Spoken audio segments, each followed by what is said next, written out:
Here we is. Here it is. Hey, Aaron. I'm here.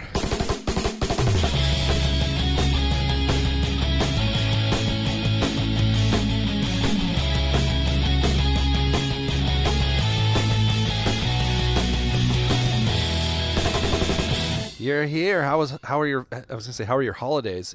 I feel weird saying holidays because holidays to me should Like be Christmas was like amazing. Christmas. Thanks for asking. Yeah. So how was your summer vacation? Oh, it was like they say, parenting kids in a different place. That sounds accurate. 100% accurate. That's exactly what I went through. But funny thing is, we were kind of we almost crossed paths. I know, that would have been awesome. Because I think I'm trying to think I think it was the day I was flying out. I was like, hey, you want to pick me up at the airport in Vancouver? And you're like, oh, we already left. We just left. I was like, yeah, shoot. that would have been sweet. Oh, well. Yeah, so here's the crazy bit about that is so because you were so rude and couldn't pick me up, that day I drove my family out to Abbotsford. So of course I'm in Edmonton. You're in Regina. For those of you who are like, "Where's this?" We're in Canada. But I drove my family out to Abbotsford. So that's roughly 12 hours overnight, and then I hopped on a plane. So we left Saturday night, got to Abbotsford Sunday morning at like 6:30 in the morning or whatever. I got on a plane an hour or so later, flew home, and then later in the week I flew back. But so when I flew back, it was great because I took a plane.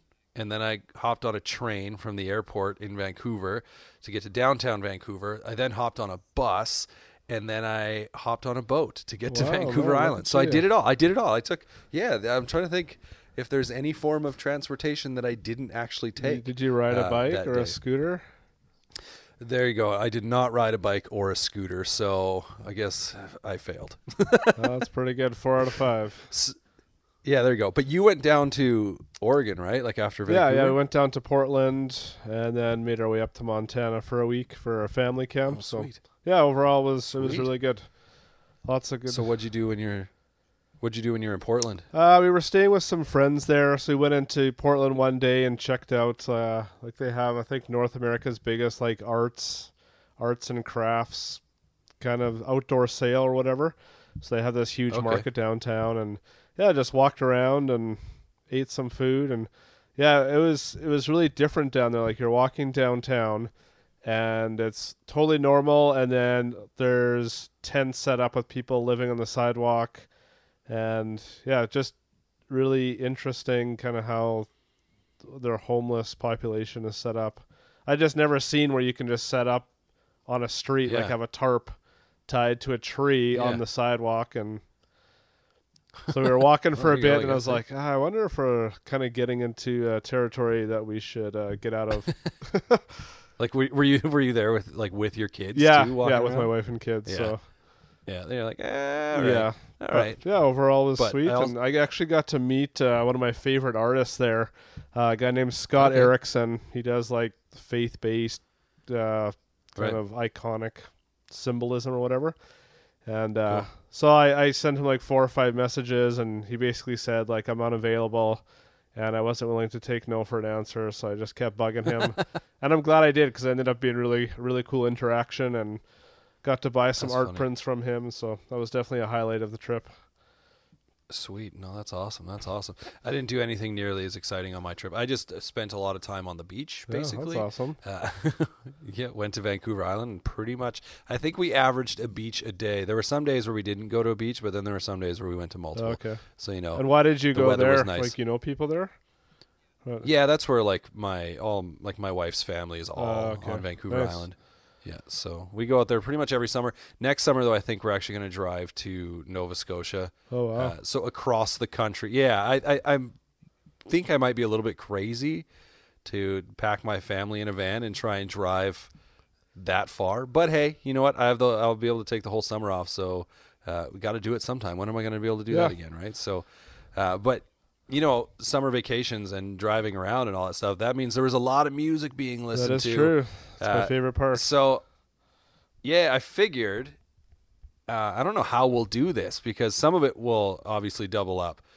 with stuff we were listening to, but I'm sure we had some different things. Most of it will be fairly new within at least whether it was released while we were both away, or if it was released within, because there was a few things I was listening to that actually I was like, oh, that was actually released a few months ago and I just missed it. But so what were you listening to? What were some of the stuff you were listening to on your road trip? Oh, well, one of the top ones was the new album by Good Riddance, Thoughts and Prayers. Sure. Classic punk band I've been listening to for 20 years, and I had high expectations, as I do for all their albums, and it did not disappoint. I found myself just kind of hooked on it from the first listen, and there's not a whole lot of albums that I find myself going back to and listening all the way through, a short amount of time. And that one, on that trip, I probably got at least 5 times listening through. I mean, it's a fairly short album, half hour, so ripped through pretty quick. But I just love the consistency of them, and they don't have any experimental records or whatnot. Right. You know what to expect, and I like that. Yeah. They're a good example of a band when, when people are like, oh, I wish this band was still, like they were back in the day. Whereas like Good Riddance, it's like, I mean, they've maintained that, right? Like much in the same way of like Millencolin or Face to Face or whatever, just some bands that kind of just maintained a pretty straightforward sound. Like Millencolin made some minor changes from their like very first stuff where they incorporated a little bit of ska, but other than that, it's been, Millencolin skate punk since forever. But that Good Riddance record, that was the first Good Riddance album I've listened to in quite some time, like as far as like a new album is concerned, because like the last thing I would have listened to would have been, I mean, outside of the odd sort of, I should see what they're up to, but like an in-depth listen was still like Symptoms of a Leveling Spirit, which is going way back. I think that's 2001. I think I was still in high school when it came out. But this record, I found myself really enjoying it quite a bit. You're right. It's very consistent. It's very much Good Riddance. You know what you're getting.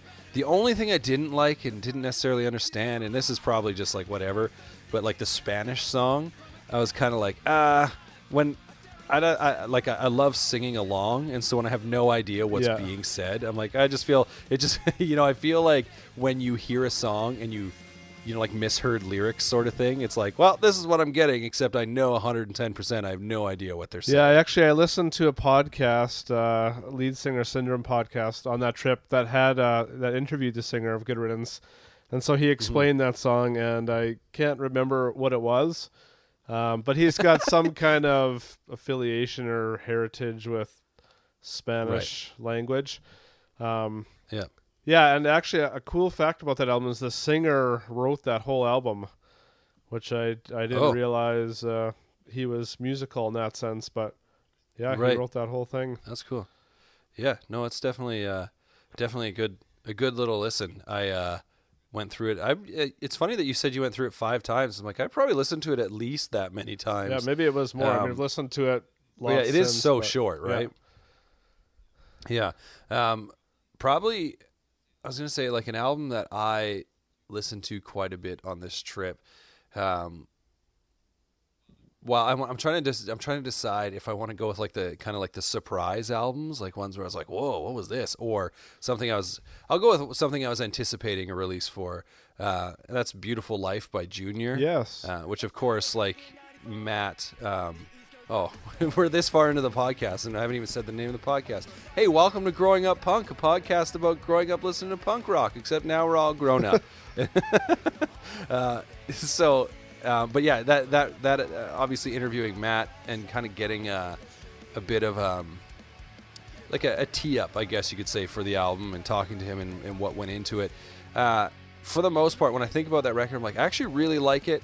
There's a couple songs on there where I'm like, like, and they're the obvious ones as to the ones I don't like. They're the ones that kind of sound a little more like Queen, which is funny because in the interview he talked about how, the Queen played an influence, which is fine. Like, Queen is obviously an iconic band for a reason. But I just kind of like, when I hear it, I just kind of go, I just don't know if you pulled it off sort of deal, or if it fits, right? Yeah. Like the song Baby Blue is like the one that's in the middle of the album that kind of has that Queen piano, big sort of sound to it. And I actually, once it kicks in, I kind of like it. There's kind of sort of like a bit of like a dueling melody, so like a counter melody that goes on that I kind of like. But then Beautiful Life, the title track, I think it's called Beautiful Life. He says it anyways in the song over and over again, but I didn't check title tracks. But on that one, I kind of go, because then when it comes in, it's just like this it's a bit much. kind of.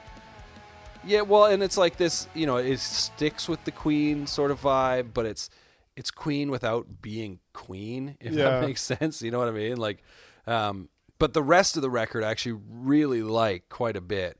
I like that they, they mix up kind of like their pop punk influences a little bit. There's some that are more straight up, pop punk. There's some that are a little more heavier, like a little more riff oriented. And then there's even one song on there that's just like a straight up like punk rock song, which is called PYD, which on the vinyl, it starts side 2. But I think what I love about that song is it's actually all about wrestling. Oh, right up your alley.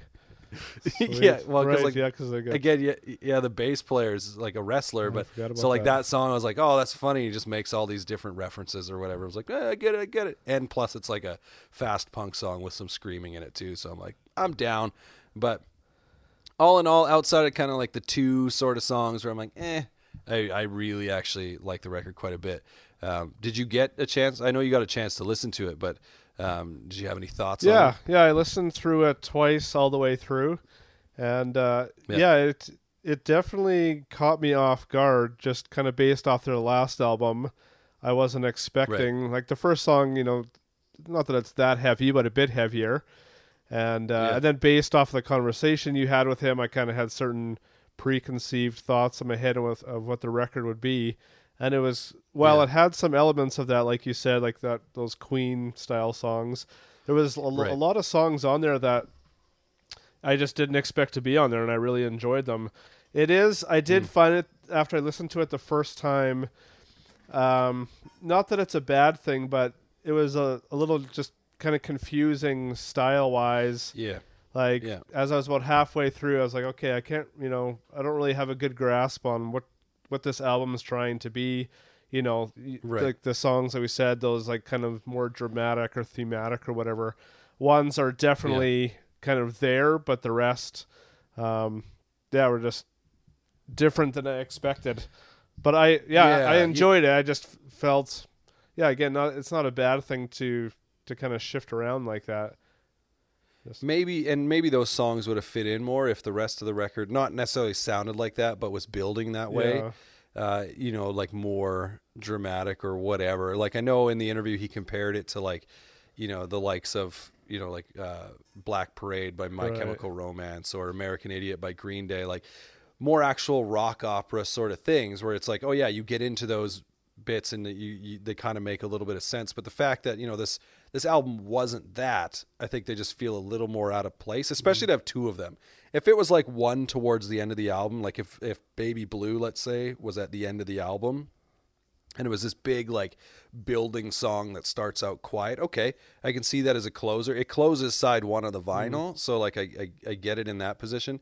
But yeah, on the whole, it is kind of one of those things where I'm like, I don't know if that was really, overly necessary. But all in all, I do really actually still enjoy the album. They don't make me, they're not songs where I'm like, I'm not going to listen to it because of those songs, right? I'll definitely go back again to it. Like there was enough on there to intrigue me and interest me, and some really catchy songs and well-written songs. And so that was a good one. So what else were you listening to? Well, back to that comment you made about, or we were talking about Good Riddance and consistent bands that change.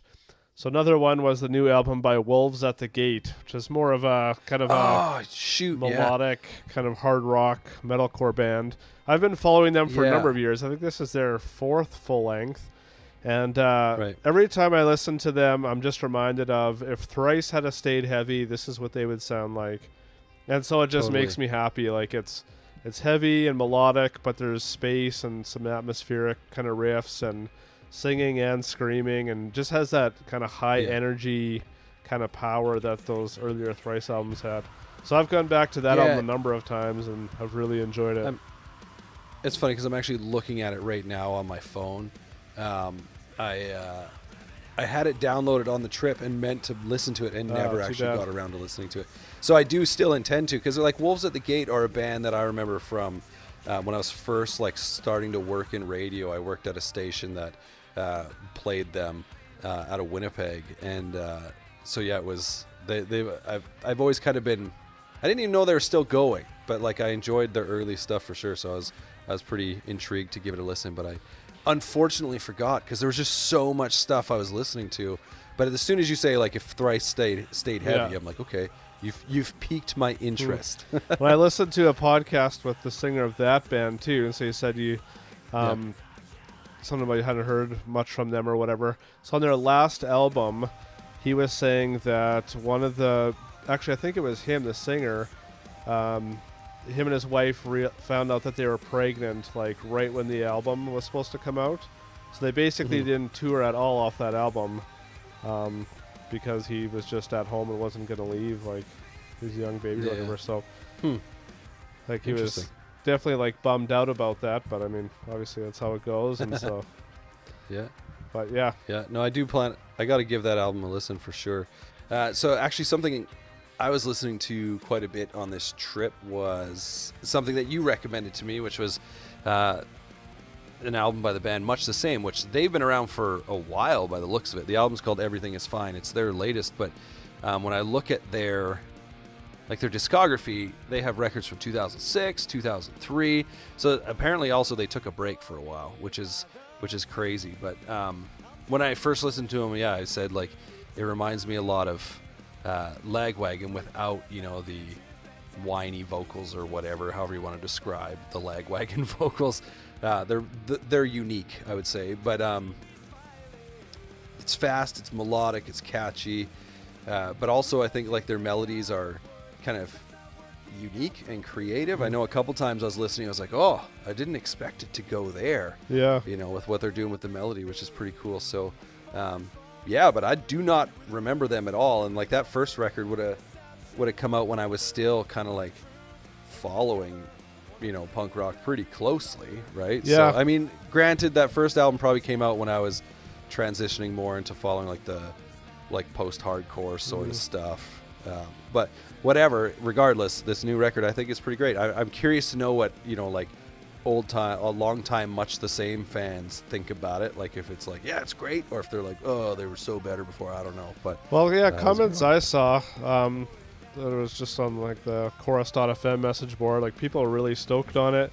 Like I listened to them back in the early 2000s, and this to me is way better, which I always am a little apprehensive when bands take a long break and come back.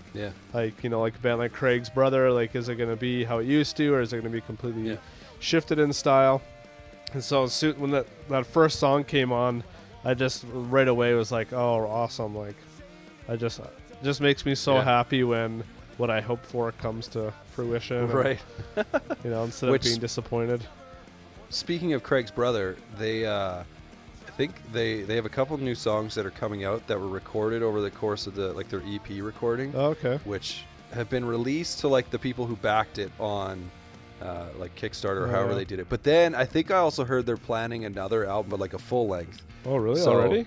Yeah. I'd be interested to see what that sounds like, because that EP within the 5 songs or whatever that was released, it was kind of like some really good stuff and then some just really like definitely. So I'm interested to see. But what else did you have on your list from your summer vacation? So I've got 2 more. So one kind of a classic for me, a band called Oh Sleeper, a solid state band, just awesome, heavy, awesome drumming, sweet riffs. And so again, I'd listen. This is kind of a running theme of listening to a podcast with the singer. But I find that, so with Oh Sleeper, I listened to it and it's like, okay, this is cool, and just didn't really stick, left it.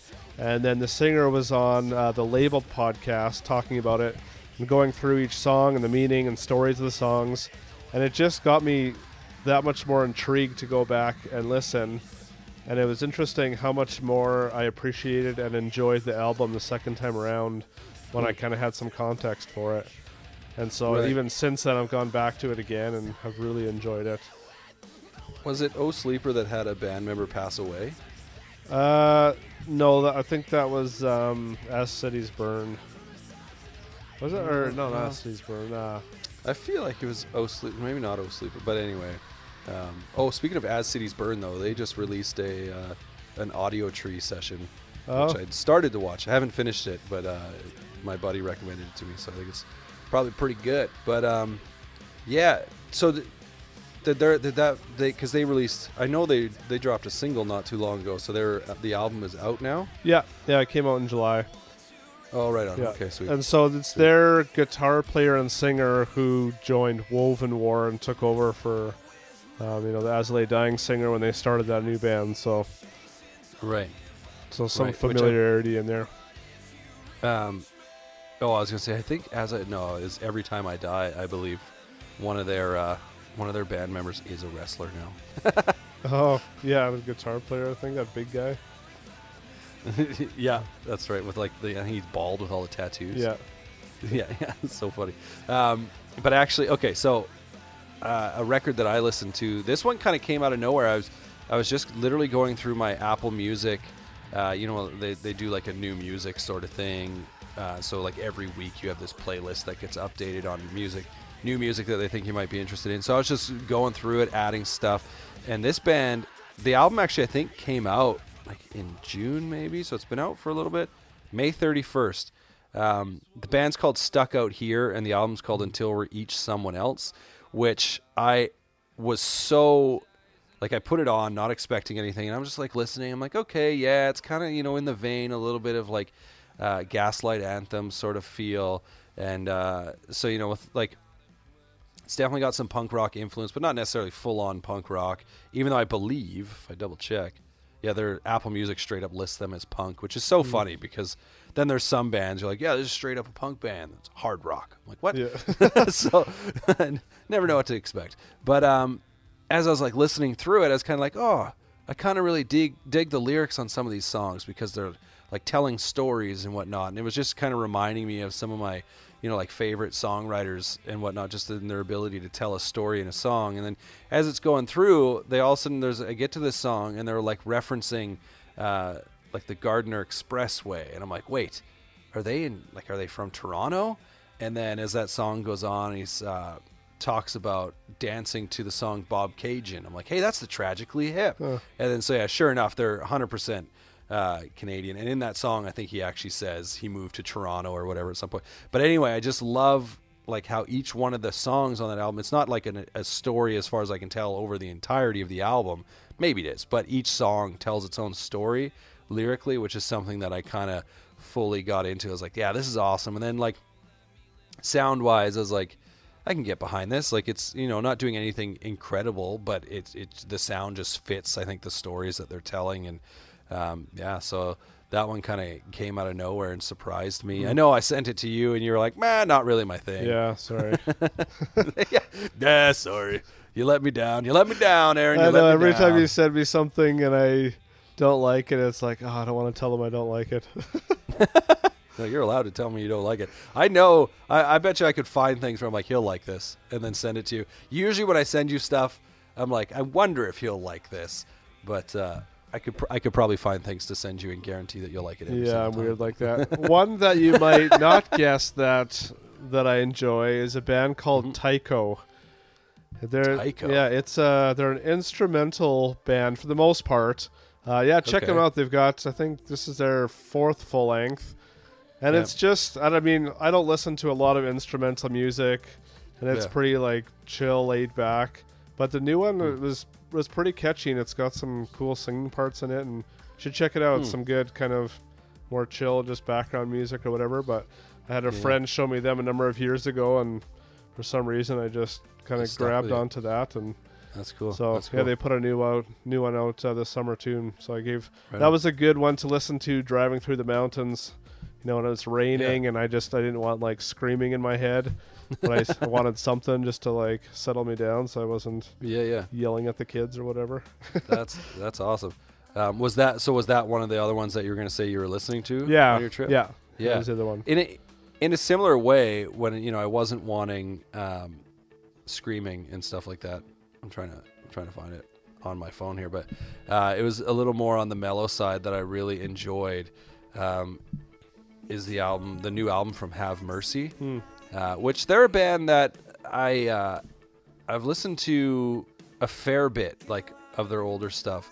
I really can't find it on my phone right now for some reason, which is annoying me because I wanted to look at the track list. But yeah, I listened to them a fair bit, some of their older albums, and they're, you know, like a little more straight up, just like, you know, if you wanted to give them a simple title, just like emo or whatever. But on this record, I was listening to it and kind of laying there in bed. I think I had it on headphones for the first time. And then the song Claire came on, and I was just like, what is this? It's so smooth and just has, like, I don't know, I absolutely love it. So I don't know how many times I listened to that record. Every time I got in the van on this road trip, I'd put it on to the point where, like, to the point where, like, my wife was, like, asking to put it on, and, like, specifically that song Claire. The whole album I really like. It flows. There is some, like, songs that are maybe a little more upbeat or a little more energy, but for the most part, it all kind of, like, moves pretty nicely and stays fairly mellow. But I was kind of surprised again by that one, because their other stuff I thought was more standard fare, and then I put this one on. I'm sure it's one of those albums where they lost fans over it, maybe because they're like, oh, they got too mellow or whatever, right? Was it more upbeat in the? Yeah, I mean, like, it was just more like driving, I guess you could say. Yeah. More distorted guitars, not necessarily like screaming or fast or anything like that, but just like, just a little more edge to it. So it's not a huge departure by any means, but you know, it was. I still, like, put it on. I'm like, oh, especially, like, that song I think will forever stick with me. The rest of the record is really good too, but, like, that every time that song would end, I'd be like, okay, I kind of want to listen to that song again. I'll have to go back and listen to the song. That was another one of those albums that I skipped through and was like, yeah, this one's not going to be for me. Yeah, well, like I said, when I sent that one to you, for sure, I was like, I don't know if he'll like this one, because it's definitely a lot more mellow, but still, it was really good. Did you listen to? I know this is not to just, like, jump around so much, but you had mentioned this particular album. So I'm wondering, you were saying you wanted to check it out, so I'm wondering if you ever got the chance to check out the new album from Baggage.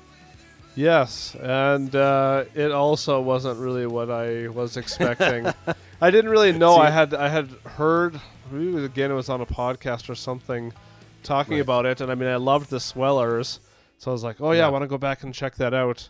And then it was just kind of like, oh, this isn't really... I actually really liked it, and I was like, again, kind of surprised because I hadn't heard of it, but what it really reminded me of was the Weaker Thans. I don't know if you're ever a Weaker Thans fan. No, we listened to them lots on tour because the rest of the band liked it, but I never really got into them.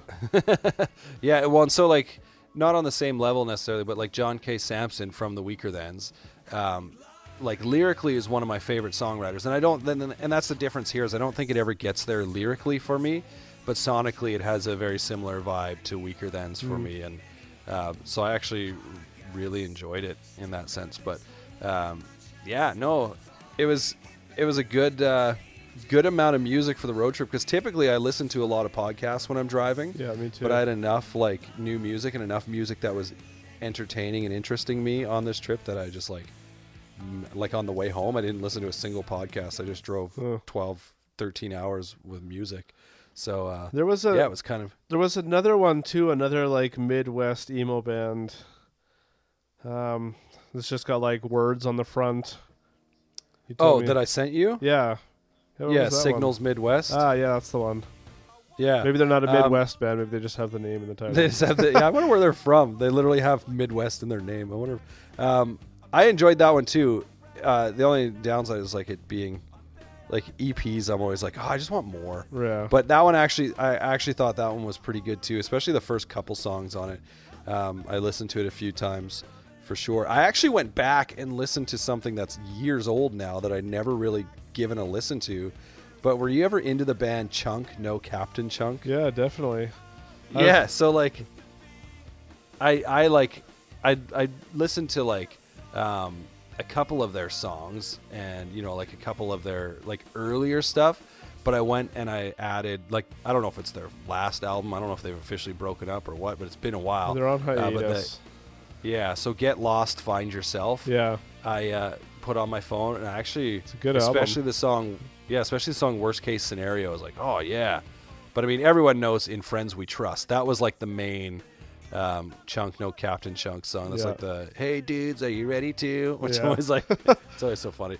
But, yeah, no, I had never really, outside of, a couple songs, given them a listen. I put that album on. I was actually wearing a Goonies t-shirt with Chunk on nice. it. And so it, like, jogged my memory. I was like, oh, yeah, I feel like listening to some easy core. Yeah, so I was like, that's one of the best to go to.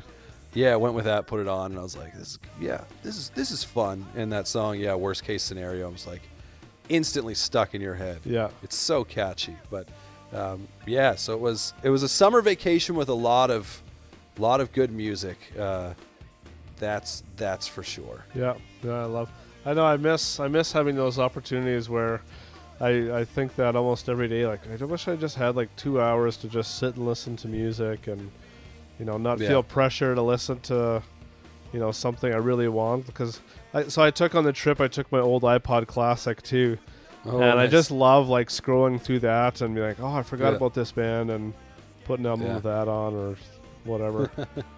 That's awesome. Yeah. No, it is nice to just be able to kind of listen to music and just have like time to do that. Cause on the day to day, like, I mean, I'll get spurts here and there to put music on and listen to it, but that's what road trips are real good for. Oh, I know what I was going to say too, is one album that I just could not, no matter how many times I tried to get through, is the new Sum 41 album. Yes. I could not get through it. Like, I tried multiple times. Yeah, there's some good songs on there, but there was a lot on there that... And the last two of their albums, I've kind of fallen off. Like, right. I don't really know what you'd call the direction they take. Like, it's still, like, somewhat punk, but I don't know. They've always, like, infused metal in there, right? Well, and I don't even mind from... Yeah. Like but, like, it's like hair metal. Yeah, which, I mean, I can handle that. It wasn't those parts necessarily. It was more when they just kind of go a bit more just on the rock side of things. Right. Yeah. And, I mean, they got such talented players in that band, and I just felt like on lots of songs, I was like, this is pretty, like, lackluster. Like, they could be doing something a lot cooler right now. And that was the thing, is I just felt, like, bored on most of it, like, as I try to kind of get through it. But, I mean, what can you do? Like, it is what it is, right? So, but, I mean, good for them. They're still going. They've been going forever. And so, yeah. I did actually, to kind of, we came home at a specific time because I had tickets to go see the Appleseed cast, which was so good. Like, I'd waited forever to see them. Like, I mean, I'd been a fan of the band since the early 2000s, never had a chance to see them. They were just a band where I assumed I wouldn't get a chance to see them. So the fact that they finally came through and actually went, and it was like a small show. There was like maybe 100 people there. Oh, wow. Like, the venue it was in was pretty packed, but so it was. And me and a buddy who went with me, we went to grab some food beforehand. So we just went to a pub that's below the venue, and this guy comes down and he knows my buddy, and he's like, oh, hey, you want to come check out some sound check, because he was working there or whatever. So we like went up and watched a little bit of their sound check and whatnot. It was kind of fun. And this guy also brews kombucha, so he just kept bringing us free drinks. Nice. So it's like, we're in the middle of the show. He's like, you want some kombucha? I'll go get you some more kombucha. And we're like, I don't know if that's the kind of free drink I want, but... Well, they were fine, though. They tasted all right. But it was just funny because, like, everyone's standing around, like, with their venue bought drinks, and then there's just these random, like, stubby bottles of kombucha all over the place. So we're just like, whatever. So it was kind of funny. What a random band to come around at this time. Like, well, that's what I think surprised me. Like, they did just release a new record, which I think is their best record in, I don't know, well over a decade for sure. Like, I'd say it's their best record since Peregrine, probably, which I think was 2006. So yeah, granted, they had, like, I think 6 years off between this record and their last one. So there's a chunk of time in there where they weren't releasing new music, but yeah, they were so good live, and just, like, the mix was fantastic, which was good because, like, the first couple bands, the mix was really not that good. So it was really nice when they came on, and it was just like, oh, I can hear everything. Yeah. So yeah, and then super pumped because I know we've both got some shows coming up that we're going to. Yeah. Like I got. Are you going to see the Interrupters? Are they man, coming? I can't wait. Yeah, and then you still have Descendants tickets, right? Yeah. Yeah, it's for in October, and then now in November, Offspring and Sum 41. Oh yeah, So pretty and stoked on that. I just bought my tickets for Seaway and Youth Fountain. Oh yeah, that too. Yeah. Yeah. And then I'm currently trying to convince my wife that we should go to Vancouver at the end of November, beginning of December, because Turnover's playing in Vancouver. Nice. I don't know if you've heard them or not, but their album Peripheral Vision there's a few albums where I can pinpoint and say, oh, they actually changed something in my life, specifically say like how I play guitar, right? So like the Appleseed Cast 2 Conversations changed how I play guitar, and then Peripheral Vision by Turnover did it again. Wow. So I'm like, oh, I would love to go see them. So I'm hoping. I'm like, hey, do we want to go to Vancouver like for my birthday, like a week or so after my birthday? She's like, oh, we'll talk about it tonight. So I'm pretty sure I can convince her really easy. There's cheap flights there and stuff, right? So we'll see. But so I'd be super stoked for that. In fact, I bought Peripheral Vision on vinyl in Vancouver. So it'd be very fitting. It's full circle. It's meant to be. Yeah, it's meant to be. Anyway, though, unless you got any more exciting news you want to share. I made 2 mix CDs today. Oh, boom! So good. Living the dream. Where do you listen to them? In my van. Yeah.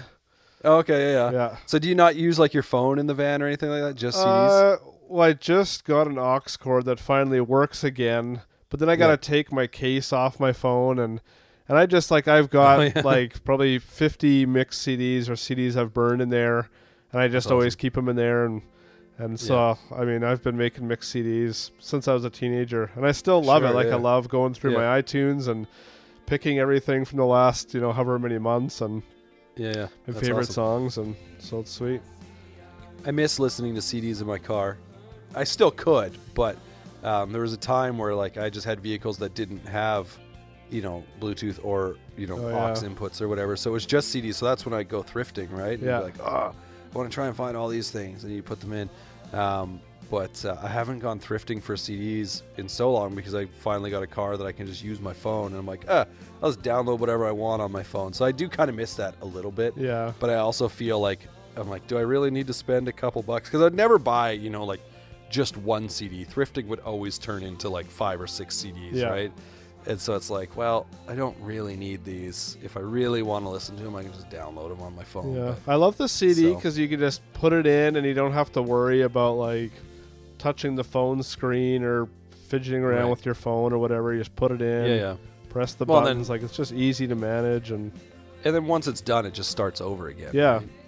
Yeah, no, one of my favorite things to listen to on in a car on CD, actually, this is probably such a random thing to discuss, but is the album Transatlanticism by Death Cab for Cutie, because it starts with this sort of ambient sound. I don't know what it is, but the end of the album ends the same way, so it just loops into it. In fact, you can go on YouTube and someone has looped the album so it plays all the way through, and then without stopping starts again because there's this sound that carries through. So that's I'm cool. that's pretty sweet.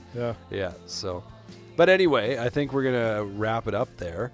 We'll some housekeeping stuff that we didn't do at the beginning we'll do now. You've been listening to Growing Up Punk. You can find us wherever you find podcasts. Make sure you subscribe, you rate, you review, all that kind of stuff. You can also follow us on social media. You can find me on Twitter and Instagram at David Growing Up. Where are you? I am in Regina. Come and visit me. That's the best place to come visit Aaron in Regina. I'll give you my address, but I won't approve you on Instagram. There you go. No, if you send me a friend request, Aaron Grew Up Punk, and you look legit, then I will add you. You look legit. Look, I passed the test, and I've got a mustache, so it's all right. I think he sets the bar pretty low. And then you can also find the show on Twitter and on Instagram at Growing Punk Pod. Actually, that's incorrect. I believe Twitter is at Growing Punk Pod because someone stole Growing Up Punk, and they don't tweet anything. I think they have one tweet 4 years ago. It's so annoying. And then on Instagram, it's at Growing Up Punk. So I'm sure I just confused you. Just Google it. You'll find us. Just Google That's what I'm going to say us. from now on. Yeah. If you want to find the podcast anywhere, just Google it. So anyway, that will do it. So bye-bye.